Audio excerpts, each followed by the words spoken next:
Thoughts on what the commissioner had to say for this past hour?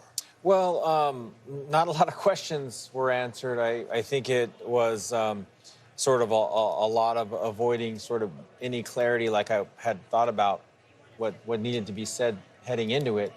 And then some of the things, I take a little bit of issue with in terms of having the trust or the support of the majority of the membership, when in fact one of your most influential players and a former player director in Rory McIlroy steps down just recently, isn't necessarily a demonstration of confidence, especially when that's a player that sort of carried you, him and Tiger and a handful of others, carried you from a public standpoint through some of the darkest times as far as the PGA Tour is concerned. Now, that being said, I think at this point we have to realize as players that we're not going to get a whole lot of confirmed answers because of the negotiation process, and I think that's fair.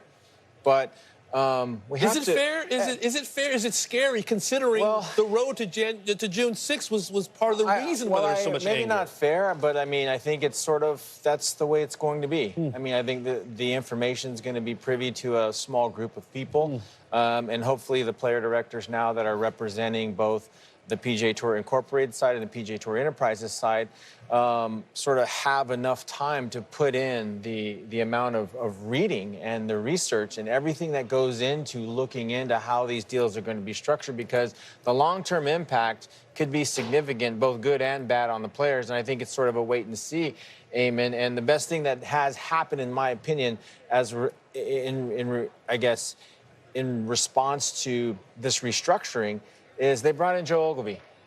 Joe Ogilvy was a very good player, PGA Tour winner, but he's a very sound businessman and sort of can understand a variety of different perspectives. And that does speak to all of the different currents that are moving through the tour as an organization at this point. I thought Jay Monahan was he wasn't evasive, but he was far short of expansive. He sounds all the right notes, but he's not given any details. And the easy part came easy to Jay Monahan there, which is making promises to fans that he's heard the complaints, he's heard about what they're missing in this game right now, and he's determined to deal with that.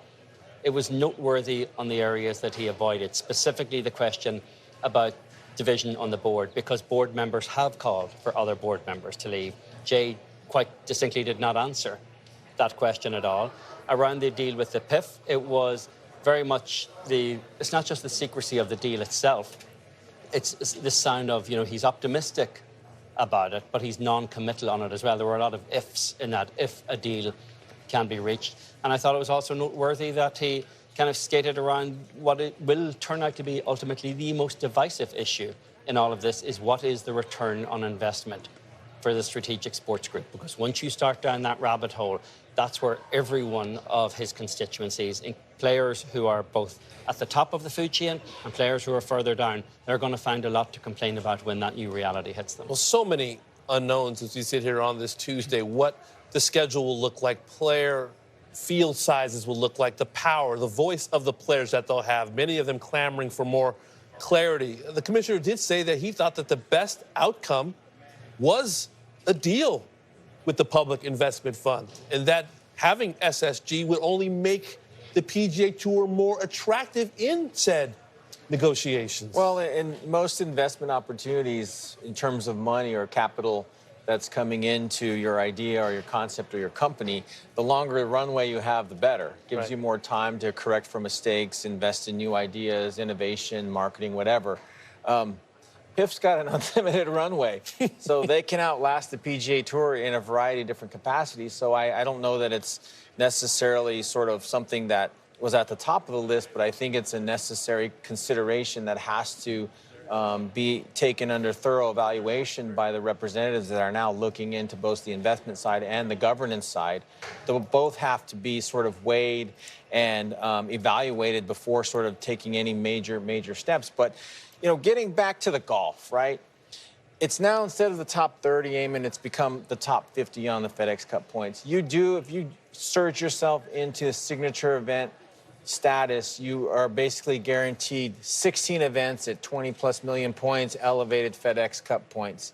And that's just I think that's going to be the new reality in terms of, back when I was playing, it was the top 30 got you into 9 events, the WGC events, the majors, and the players.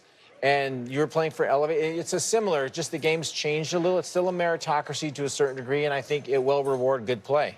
It will, but this reckoning on the finances of the game has to extend beyond just the top players and what they are perceived to be worth, and extend all the way down the food chain right now, because we're on March 12th, 11 events into the year. 45 players have already made more than $1 million this year. Last year it was 139 for the season. It was 96 10 years ago. These are all obviously exceptional golfers by being on the PGA Tour, but that's a lot of money for golf that is just okay by tour standards.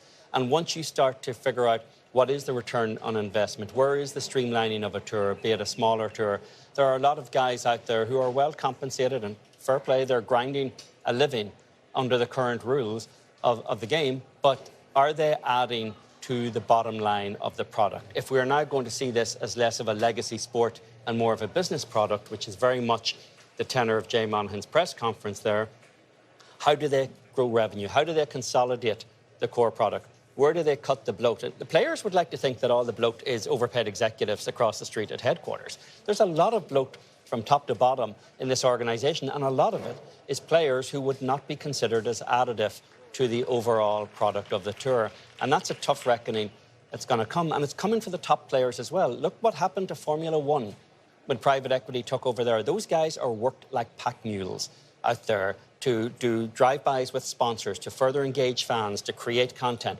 There's a lot of guys out here think that the only thing they have to do to pick up a paycheck is play well for a couple of days to make a cut. And I think the new reality is going to change for everyone. As we watch Rory McIlroy, who just a few days ago talked about a more cutthroat PGA Tour. He, of course, the past champion. We're seeing him right behind our set here at 17 as he tries to win this great championship for a second time. And that's one of the questions. What will this new-look PGA Tour look like going forward? Will it be just a smaller, more cutthroat, tippy-top players, or will it be a larger field that allows for a larger, variation in the level of play? I don't necessarily think it was, maybe more cutthroat. I think maybe a little out of context there, but I think certainly maybe a little bit more turnover in terms of younger players, new opportunities for up-and-comers. I think that can take advantage of this stage.